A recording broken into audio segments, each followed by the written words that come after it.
Bienvenue sur Africa 24 pour cette nouvelle édition du QG Week-end. Voici les titres de l'actualité.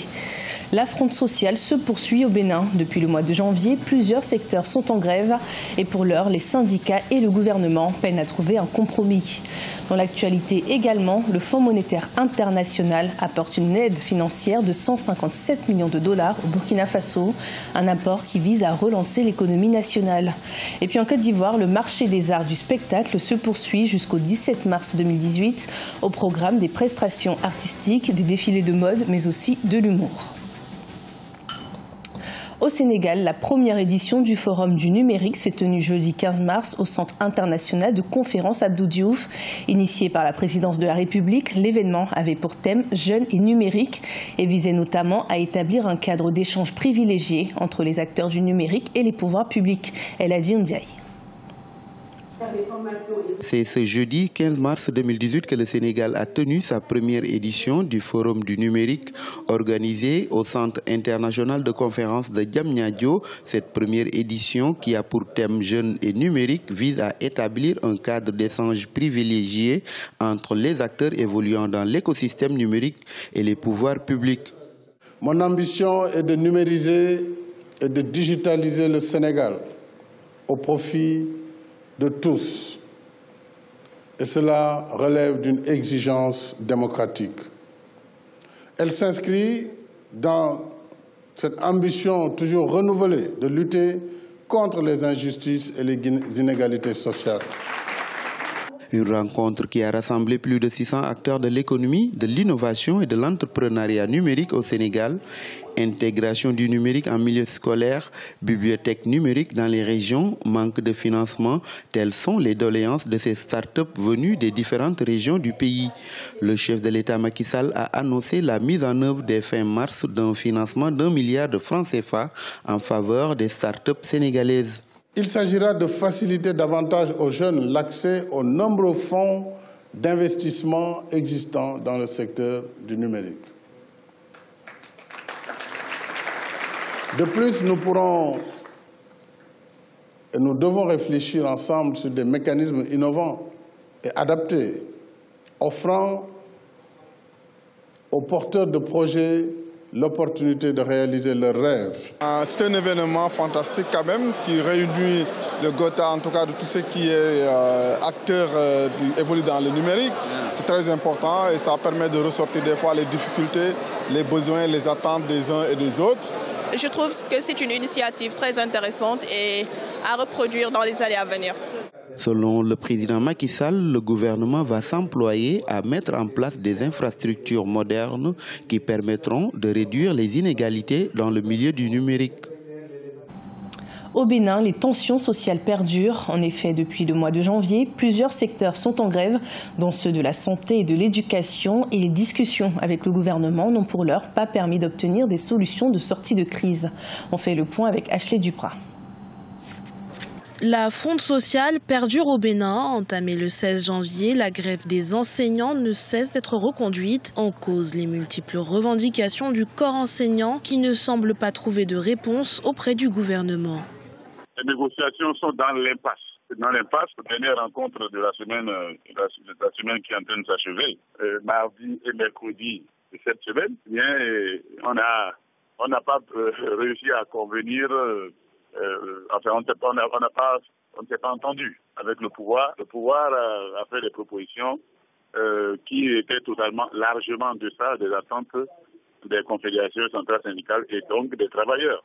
Au cœur des crispations, la défalcation subie par les enseignants, tous niveaux confondus. La situation n'est pas nouvelle au Bénin. En 2014 déjà, le corps enseignant avait observé une grève de 3 mois. Alors face au risque d'année blanche du système scolaire béninois, le gouvernement redouble d'efforts pour poser des actes d'apaisement. Je ne doute pas qu'un terrain d'entente pourrait être trouvé car les responsables syndicaux ont pu constater la bonne foi et la flexibilité du gouvernement qui a bien tenu compte de leurs observations dans les discussions. En attendant une sortie de crise, les enseignants des universités nationales du Bénin ont par ailleurs décidé de passer de 72 heures à 96 heures de grève par semaine, réduisant ainsi à 1 le nombre de jours de cours pour les étudiants. Le FMI a accordé une aide financière de plus de 157 millions de dollars au Burkina Faso, des fonds qui visent à relancer l'économie du pays, favoriser la croissance et ainsi réduire la pauvreté. Plus de détails avec Corinne Camseux. 157,6 millions de dollars, c'est la somme accordée par le Fonds monétaire international au Burkina Faso sous forme de facilité élargie de crédit pour soutenir la relance de l'économie. Ce programme d'aide, qui s'étalera sur 3 ans, vise à restaurer les équilibres de la balance des paiements et à favoriser la croissance inclusive et la réduction de la pauvreté. Il vise également à aider le Burkina Faso à mobiliser des financements publics et privés et à renforcer la résilience de son économie. Le Burkina Faso est confronté à des défis de développement importants qui se sont intensifiés ces derniers temps en raison des attaques terroristes et des troubles sociaux. Le Burkina Faso doit aujourd'hui booster son économie et les priorités du gouvernement portent sur la modernisation de ses méthodes de gestion des affaires publiques, l'augmentation des dépenses au niveau des infrastructures, notamment de base et du secteur social, la réforme de son système financier et l'amélioration de son climat des affaires. Un potentiel de transformation industrielle, la filière coton au Burkina. Parce que vous voyez que la filière coton au Burkina, c'est une filière, le Burkina est le premier pays producteur de coton, mais malheureusement, il transforme moins de 1% de sa production. Donc ça veut dire qu'il y a de grands efforts à faire au niveau donc, de la transformation du coton. Et donc cela va permettre également au niveau de l'industrialisation de créer des emplois et donc de faire en sorte que les jeunes qui sortent pour les revendications sociales de tout ça puissent être vraiment occupés. Et donc en tout cas, cela va impacter aussi la sécurité du pays. Les projections restent optimistes pour l'économie burkinabé. De 5,9% en 2016, la croissance économique a atteint 6,5% en 2017 et pourrait continuer d'augmenter en 2018 selon le Fonds monétaire international. En Côte d'Ivoire, le marché des arts et du spectacle se poursuit jusqu'au 17 mars 2018.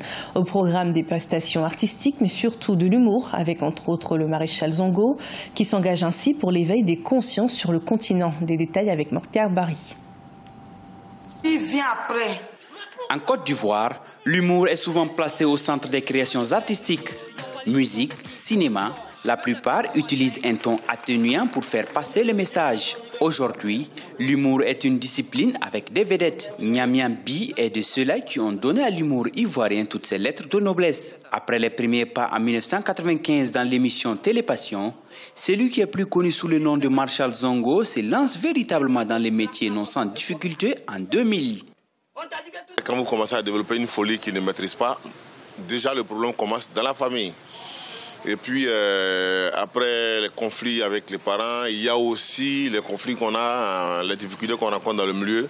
Mais bon, c'est ça aussi qui fait le charme du métier.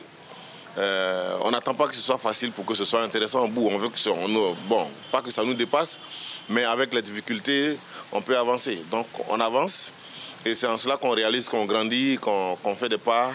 Et voilà. Après la sortie de l'opus Zongo et Tao, où il joue le rôle d'un analphabète burkinabé avec son compagnon de toujours, Tao, qui lui joue le bègue, il est adopté par de nombreux Ivoiriens, mais aussi burkinabés qui se reconnaissent dans ses messages.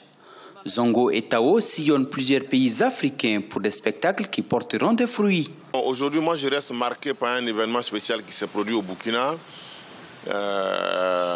Un album de Zongo et Tao a été étudié à l'université par une étudiante qui en a fait sa thèse de littérature.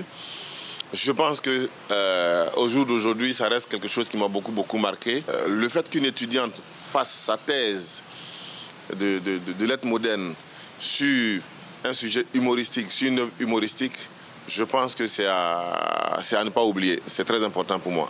Aujourd'hui, Zongo a plusieurs casquettes, dont celui de comédien, réalisateur et producteur d'émissions télé.